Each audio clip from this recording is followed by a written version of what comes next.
There is a street in London you cannot find on Google Street View. The Crown Estate asked for it to be removed. You cannot walk down it without passing an armed police checkpoint. You cannot buy a property on it because the properties almost never come to market. They transfer privately between principals who already know each other at prices that are never publicly confirmed. The average price of a property on this half-mile of private road is £41 million. Individual transactions have occurred at prices above £200 million. The total estimated value of the street, £20 billion. And every single penny of ground rent collected on every single property. From every oligarch, every sultan, every steel billionaire, every foreign embassy, goes to one institution that has owned the freehold here since 1841 and has never once sold a square meter of it. This is Kensington Palace Gardens, known to those who discuss it as Billionaire's Row, and in this episode, we are going to take you inside every layer of it. The Victorian kitchen garden it was built on. The secret wartime prison that operated here for 8 years while neighbors called the police to complain about the noise. The man who shipped marble from the same quarry as the Taj Mahal. The oligarch whose mansion is frozen, empty, and unsellable. And the discovery, confirmed by historians but unknown to almost everyone who walks past these gates, that changes how you understand this street entirely. Stay to the end, because the final revelation is not about who lives here. It is about who has always owned the ground they live on. The street. What it is. What it looks like. Why it is unlike any other road on Earth. Kensington Palace Gardens is a half-mile private road running between Kensington High Street in the south and Bayswater Road in the north, in the royal borough of Kensington and Chelsea. It runs along the western boundary of Kensington Gardens, the Royal Park. On the other side of the park wall, Kensington Palace, where Queen Victoria was born, where Princess Diana lived, and where Prince William and his family occupy Apartment 1A today. The garden of the palace and the gardens of the mansions on this road share a boundary. The most expensive private road in Britain and the home of the future King of England are separated by a garden wall. The road contains approximately 30 mansions, 8 foreign embassies including Russia, Israel, Lebanon, and France. The French ambassador has lived at number 11 since 1944. The private residences are fewer, but they are the ones that make the headlines. Average property value, £41 million, according to estate agents working this market in 2026. The highest confirmed transactions have exceeded £90 million. The highest estimated valuations run above £200 million. The street's total estimated value, £20 billion for a road you can walk past without knowing it exists, because you cannot walk down it. Try to look at Kensington Palace Gardens on Google Street View. You will find the surrounding streets in full detail. You will find the gate at each end. You will find the roads that lead to the gates. But the road itself, the half-mile between them, does not exist in Google's database. The Crown Estate requested its removal. Google complied. The most expensive street in Britain has been erased from the mapping tool that 2 billion people use to navigate the world. It does not officially exist, and that is exactly how its residents prefer it. This road did not grow, it was designed. In 1841, an Act of Parliament authorized the Commissioners of Woods and Forests, the body managing the Crown Estate, to grant building leases on approximately 28 acres of land that had previously served as the kitchen gardens of Kensington Palace. The kitchen gardens that grew vegetables for the royal household would become the most expensive private road in the world. The Crown Estate set the covenants from the very first brick. Each mansion had to be a detached villa, set at least 70 feet back from the road. Minimum construction cost, specified in each lease agreement, ensuring that only the grandest possible buildings could be erected here. The road itself would remain private, gated at both ends, closed to public traffic. By 1844, the developer tasked with building the street a manufacturer named John Marriott Blashfield, was in serious trouble. He had leased 20 of the 33 plots and could not find anyone willing to build on them. He wrote to the commissioners in June 1844 that there was scarcely a London builder of any eminence to whom I have not offered plots of ground. But from the uncertain state of matters and the very stringent covenants, none of them will have anything to do with it. The covenants that made the street exclusive made it impossible to develop. The most expensive road in Britain nearly never existed because the standards required to build on it were too high for anyone to afford. Eventually, the street was completed. The mansions rose. The gates were installed at each end, and Kensington Palace Gardens became known, as early as 1860, as Millionaire's Row. The millionaires have since become billionaires. The name has held. In autumn 1940, with German bombs falling on London, British military intelligence requisitioned 3 adjacent mansions on Kensington Palace Gardens, numbers 6, 7, and 8. They stripped out the luxury interiors. They installed a barbed wire perimeter between the buildings. They brought in interrogators under the command of Lieutenant Colonel Alexander Scotland, a career intelligence officer who had spent decades extracting information from enemy prisoners, fluent in German, described by his own staff as methodical and relentless. And they opened what became known in the closed circles of British military intelligence as the London Cage. 3,573 German prisoners passed through the London Cage between 1940 and 1948. Among them, SS officers accused of war crimes, Gestapo commanders, the men responsible for the massacre of 50 Allied prisoners who escaped from Stalag Luft, 3 the event later depicted in the film The Great Escape, high-ranking Nazi officials whose testimonies contributed to the Nuremberg proceedings. All of them interrogated in the same buildings, behind the same gates, on the same half-mile of road where properties now sell for £41 million each.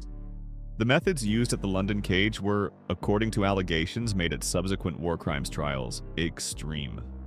Prisoners were said to have been forced to stand to attention for 26 hours without toilet breaks, to have been stripped, threatened with execution, and subjected to interrogation that continued through the night. Interrogation officers reportedly dressed in Soviet uniforms, knowing that captured Germans were particularly terrified of the Russians. Lieutenant Colonel Scotland denied the most serious allegations. His memoirs, written after the war, were seized by the War Office, which threatened him with prosecution under the Official Secrets Act. Special Branch raided his home. The published version of his book was a heavily censored rewrite. The facility officially did not exist. The neighbors on the street, and including the Russian embassy, who leased the building immediately next door, had, according to official records, no idea what was happening inside numbers 6, 7, and 8, except that at one point during the war the local police were called to Kensington Palace Gardens to investigate a complaint. Their report noted that they had been summoned to inquire why, in their exact words, such a din was emanating from sedate Kensington Palace Gardens. The mansions at numbers 6, 7, and 8 were subsequently renovated and returned to private residential use after 1948. They sell today at prices between £50 and £200 million. The same gates, the same facades, the same road, a different kind of secret now. In 2004, Lakshmi Mittal, the Indian steel billionaire then listed by Forbes as the 4th wealthiest person on Earth, purchased numbers 18 and 19 from Bernie Ecclestone, the Formula One billionaire, for £57 million. The property had previously belonged to the Rothschild family for several decades. Mittal undertook a renovation of extraordinary scale: 12 bedrooms, a cinema, an indoor swimming pool, and, the detail that was reported internationally, marble shipped from the same quarry in Rajasthan that supplied the stone for the Taj Mahal. The house became known in London society as the Taj Mahal. Its estimated current value exceeds £250 million. Mittal subsequently purchased 2 further properties on the same road for members of his family. Combined additional acquisition cost, approximately £187 million. One family, 3 properties. On the same half-mile of road, a combined investment approaching £250 million. He chose this road because it offered the one thing that £300 million in wealth cannot manufacture elsewhere in London: a gate between himself and the city. Number 16 was purchased by Roman Abramovich in 2009 for approximately £90 million. The 15-bedroom mansion was extensively renovated. A new swimming pool, an extended terrace, additional basement accommodation. By February 2022, the property was estimated to be worth over £150 million. On the 24th of February 2022, Russia invaded Ukraine. Within weeks, the British government imposed sanctions on Abramovich, freezing all of his UK assets. Number 16. Kensington Palace Gardens has been frozen ever since. Abramovich cannot sell it. He cannot rent it. He cannot benefit from it in any legal sense. The ground rent payable to the Crown Estate has gone unpaid. A skeleton maintenance staff keeps the building from deteriorating. A 15-bedroom mansion worth over £150 million. On the most expensive street in Britain, empty, frozen, unsellable, waiting for a war to end. It is the most expensive ghost property in Europe.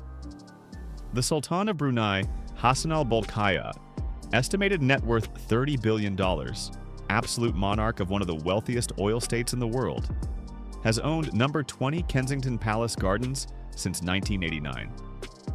That is 37 years of ownership. Residents of the road who have been interviewed over the decades say the Sultan uses his property rarely. It is maintained, staffed, and secured, ready for occupation. The option of being here is, for the Sultan of Brunei, worth more than actually being here. That is a concept that requires a specific level of wealth to understand. The Sultan of Brunei does not need to visit London. He has a palace in Brunei that contains 1,788 rooms, 257 bathrooms, and a banqueting hall that can seat 5,000 guests. He is not buying Kensington Palace Gardens for the accommodation. He is buying the address, the jurisdiction, the gate. Leonard Blavatnik, the Ukrainian-born billionaire who owns Warner Music Group and Access Industries, paid £41 million for his property in 2004 and subsequently spent tens of millions more on a renovation that included a 25-meter indoor-outdoor swimming pool. The property is now estimated to be worth £200 million. In 20 years, his investment quintupled, without once needing to sell. Here is the fact that changes how you understand every property on this street. Despite average values of £41 million, despite individual transactions above $200 million, despite the Taj Mahal, the frozen Abramovich mansion, and the Sultan of Brunei's permanent London option, not one person who owns a property on Kensington Palace Gardens owns the ground beneath it. The freehold to every inch of Kensington Palace Gardens, every square meter of ground beneath every mansion and every embassy on this road, belongs to the Crown Estate, the statutory corporation that manages land owned by the British Crown. Every resident on this street holds a leasehold interest only. They own the buildings. They do not own the land.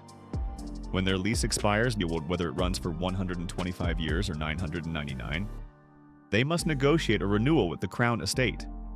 And the premium for that renewal on a mansion worth £150 million runs to sums that make the original purchase price look modest. The Crown Estate has held this freehold since 1841, when the kitchen gardens of Kensington Palace were converted into building plots, when John Marriott Blashfield could not find a builder willing to work within the covenants. 185 years of unbroken Crown ownership. The steel billionaire owns the Taj Marble. The oligarch owned the frozen mansion. The Sultan has held his address for 37 years. The Formula One billionaire sold what he couldn't keep. The Crown Estate owns the ground they are all standing on. And unlike every other owner on this list, yet the Crown Estate is not going anywhere.